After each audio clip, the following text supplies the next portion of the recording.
नमस्कार दोस्तों, मोटिवेशनल वे चैनल में आपका स्वागत है।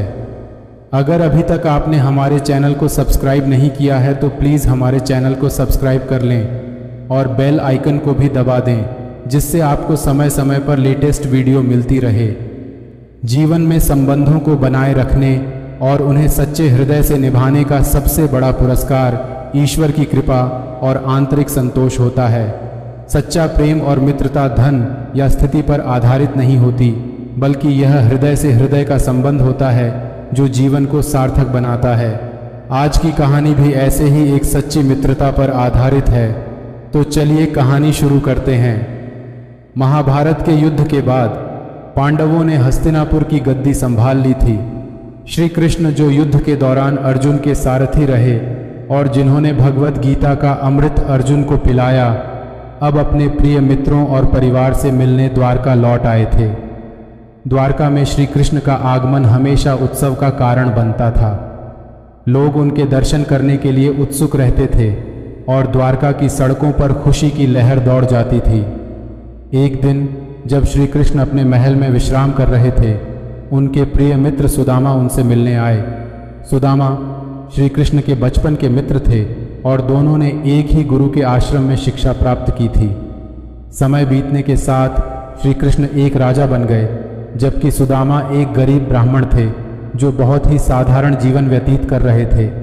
उनके पास न तो धन था और न ही ऐश्वर्य, लेकिन उनके हृदय में श्री कृष्ण के प्रति असीम प्रेम और भक्ति थी। सुदामा की पत्नी ने उन्हें बार बार श्री कृष्ण से मिलने और उनसे सहायता मांगने के लिए कहा, क्योंकि वे बहुत गरीब थे और उनके पास खाने के लिए भी कुछ नहीं था। लेकिन सुदामा हमेशा संकोच करते थे। उन्हें लगता था कि श्री कृष्ण से सहायता मांगना सही नहीं होगा, क्योंकि उनका मित्र अब एक राजा है और वे एक साधारण ब्राह्मण। लेकिन उनकी पत्नी ने आखिरकार उन्हें श्री कृष्ण के पास जाने के लिए मना लिया। सुदामा, जो साधारण वस्त्र पहने हुए थे और जिनके पास देने के लिए कुछ खास नहीं था, अपने बचपन के मित्र श्री कृष्ण से मिलने के लिए द्वारका की ओर निकल पड़े। उन्होंने सोचा कि वह कृष्ण के लिए कुछ न कुछ लेकर जाएंगे, भले ही वह कुछ छोटा और साधारण क्यों न हो। उन्होंने अपनी पत्नी द्वारा दिए गए थोड़े से चिवड़े, फूला हुआ चावल को एक छोटे से कपड़े में बांध लिया और द्वारका की यात्रा शुरू की। जब सुदामा द्वारका पहुँचे तो उनके मन में उत्सुकता और संकोच दोनों थे। उन्होंने सोचा, क्या श्री कृष्ण मुझे पहचानेंगे? वह अब एक राजा हैं और मैं एक गरीब ब्राह्मण। लेकिन उनके मन में श्री कृष्ण के प्रति प्रेम और विश्वास था, जो उन्हें निरंतर आगे बढ़ने की प्रेरणा दे रहा था। जैसे ही सुदामा श्री कृष्ण के महल पहुँचे, द्वारपालों ने उन्हें रोक लिया। वे नहीं जानते थे कि यह साधारण ब्राह्मण कौन है। सुदामा ने विनम्रता से कहा, मैं श्री कृष्ण का बचपन का मित्र हूँ। मेरा नाम सुदामा है, मुझे उनसे मिलने दीजिए। द्वारपालों को यह सुनकर आश्चर्य हुआ, लेकिन उन्होंने श्री कृष्ण को सूचना दी। जैसे ही श्री कृष्ण ने सुना कि उनका प्रिय मित्र सुदामा द्वार पर खड़ा है, वे तुरंत दौड़कर महल के बाहर आए। श्री कृष्ण ने सुदामा को देखते ही गले लगा लिया। उनके नेत्रों में आंसू थे और वे अपने बचपन के मित्र को देखकर अत्यंत प्रसन्न हुए। श्री कृष्ण ने सुदामा को महल के अंदर ले जाकर अपने सिंहासन पर बिठाया और उनके पैर धोए। यह देखकर महल में सभी लोग आश्चर्यचकित थे कि द्वारका के राजा, जो भगवान विष्णु के अवतार थे, एक साधारण ब्राह्मण के साथ इतने सम्मान से व्यवहार कर रहे थे।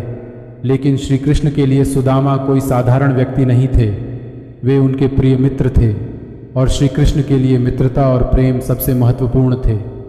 सुदामा, जो श्री कृष्ण के इस आत्मीय स्वागत से अभिभूत थे, ने संकोच करते हुए अपने फटे हुए कपड़े से चिवड़े का छोटा सा पैकेट निकाला।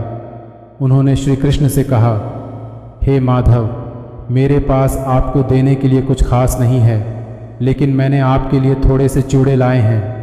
यह मेरे गरीब घर की छोटी सी भेंट है। श्री कृष्ण ने प्रसन्नता से वह भेंट स्वीकार की और बड़े प्रेम से चिवड़े खाने लगे। उनके लिए यह कोई साधारण भोजन नहीं था, यह उनके मित्र का प्रेम था जो सबसे मूल्यवान था। श्री कृष्ण ने हंसते हुए कहा, सुदामा, तुमने मुझे यह अनमोल भेंट दी है, इससे बढ़कर मेरे लिए और कुछ नहीं हो सकता। सुदामा ने श्री कृष्ण से कभी भी अपनी गरीबी या कष्टों के बारे में कुछ नहीं कहा। वह केवल अपने मित्र से मिलने और उनके साथ कुछ पल बिताने आए थे। लेकिन श्री कृष्ण जो सर्वज्ञ थे, सुदामा की स्थिति से भली भांति परिचित थे। जब सुदामा श्री कृष्ण के महल से लौटने लगे तो उन्होंने श्री कृष्ण को धन्यवाद दिया और बिना किसी अपेक्षा के द्वारका से विदा ले ली। जब सुदामा अपने गांव लौटे तो उन्होंने देखा कि उनका छोटा सा कच्चा मकान एक विशाल और सुंदर महल में बदल चुका था। उनके पास अब अपार धन दौलत थी और उनके परिवार की सारी कठिनाइयां दूर हो चुकी थी। सुदामा यह देखकर चकित हो गए और उनकी आंखों में आंसू आ गए। उन्होंने समझा कि यह सब श्री कृष्ण की कृपा थी। श्री कृष्ण ने बिना कुछ कहे उनके कष्टों को दूर कर दिया था, क्योंकि उनके मित्र के प्रति उनका प्रेम निस्वार्थ और अनंत था। सुदामा की यह कथा हमें कई महत्वपूर्ण शिक्षाएं देती है। सबसे पहली बात, यह कहानी सच्ची मित्रता का महत्व बताती है। श्री कृष्ण और सुदामा की मित्रता किसी भौतिक संपत्ति या सामाजिक स्थिति पर आधारित नहीं थी। उनकी मित्रता का आधार प्रेम, विश्वास और समर्पण था। श्री कृष्ण ने दिखाया कि सच्ची मित्रता में भौतिक चीज़ों का कोई महत्व नहीं होता, केवल भावनाओं और संबंधों की गहराई मायने रखती है। दूसरी बात, यह कहानी हमें यह सिखाती है कि सच्चा प्रेम और समर्पण बिना किसी अपेक्षा के होना चाहिए। सुदामा ने श्री कृष्ण से कभी कोई सहायता नहीं मांगी, फिर भी श्री कृष्ण ने उनके जीवन को खुशियों से भर दिया। यह इस बात का प्रतीक है कि जब हम निस्वार्थ भाव से किसी के प्रति प्रेम और समर्पण दिखाते हैं तो ईश्वर हमारी सभी कठिनाइयों को दूर करते हैं। श्री कृष्ण ने सुदामा को दिखाया कि सच्ची खुशी और संतोष बाहरी संपत्ति में नहीं, बल्कि भीतर की समर्पण और प्रेम में होती है। जब हम अपने जीवन में सच्चे प्रेम, मित्रता और कर्तव्य का पालन करते हैं तो हमें अपने जीवन में संतोष और सुख की प्राप्ति होती है। श्री कृष्ण और सुदामा की मित्रता की यह कहानी हमें जीवन में सच्ची मित्रता, निस्वार्थ प्रेम और समर्पण का महत्व सिखाती है।